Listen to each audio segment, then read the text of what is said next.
Okay, it's time to install the main gear and the main shaft now into the heli.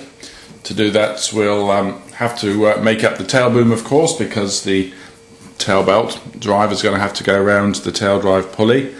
The main gear and the tail drive pulley and the one way come ready installed and set to go.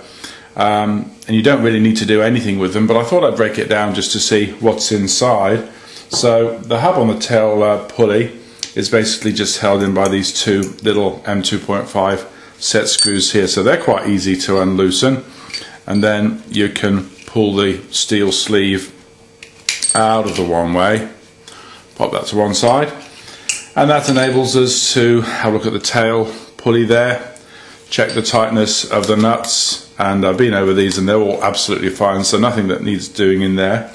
And then to have a look at the substance of the one way. Obviously you'll need to know how to break this down if and when you have to replace the main gear, and that's just held in again by fairly standard 6 M2.5 screws, hex-headed screws into the one way down here. The one way itself, not really a big deal. It's not a sprag bearing, it's a standard one-way roller bearing. It's very well greased up.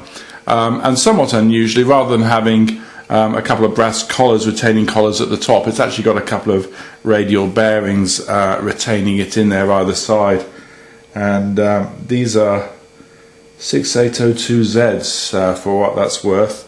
I think it might be rare to actually have to replace this, but you never know. And that's a 10mm diameter, obviously, roller bearing in there. Now, some people think grease is best, some people think oil is best. I like Triflow. I'm just going to fill this up with Triflow before I put the steel sleeve in. I don't think it's just mandatory to do this though, I think it's just the gilding on the lily. And once it's had a good drink, we'll slip it back together, pop the steel sleeve through, and then the tail pulley goes on top of that. Have to make sure you line up the bolt hole for the main mast, and once you've done that you can relock tight and do up these two set screws either side. In fact, it's not a bad idea just to put your shaft bolt through there while you're doing them up, make sure it's all lined up right. Now we put the fittings on the tail boom, threaded through the tail belt, given it a quarter turn anti-clockwise as you're looking down towards the tail, so that when this rotates clockwise, our tail rotor is going to be rotating anti-clockwise. There's no big deal here. There's little self-tappers that hold the tail servo mount. There's 5 of these tail push rods. They're all secured also with self-tappers.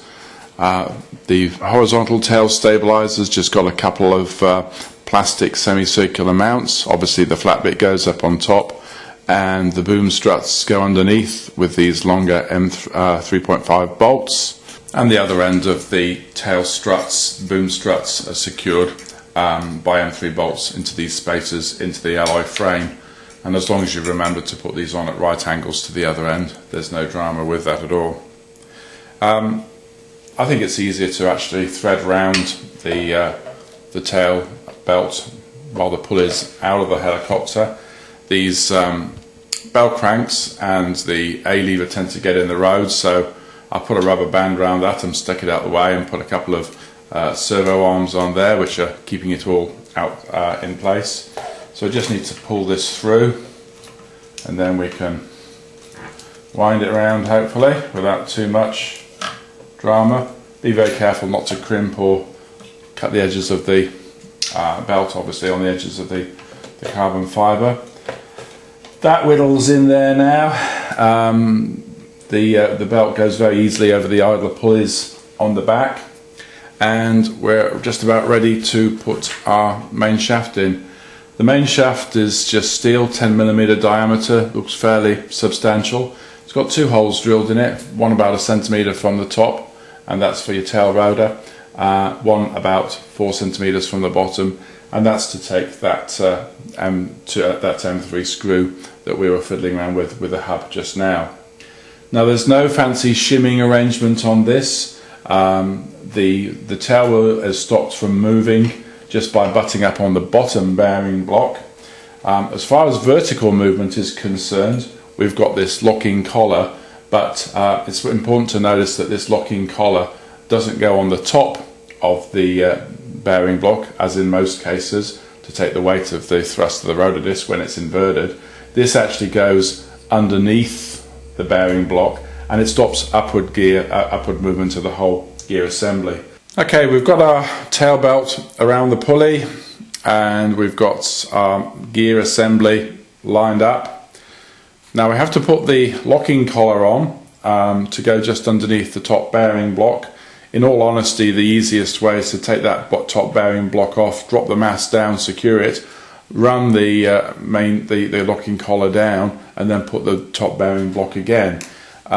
You can't just place this on the pulley and then run it up, because the control lever, the shaft rather, for the elevator and the belt crank control levers gets in the road, so you can't slide this up and down the shaft. It catches on there and you can't get it underneath the top.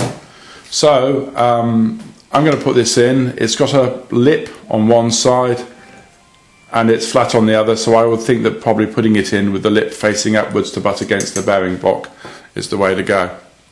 I found I could just about slide it in from the front and then hold it with my little finger over the top and then thread the mast down through it, but in all honesty I think you'd be better off taking the top bearing block off.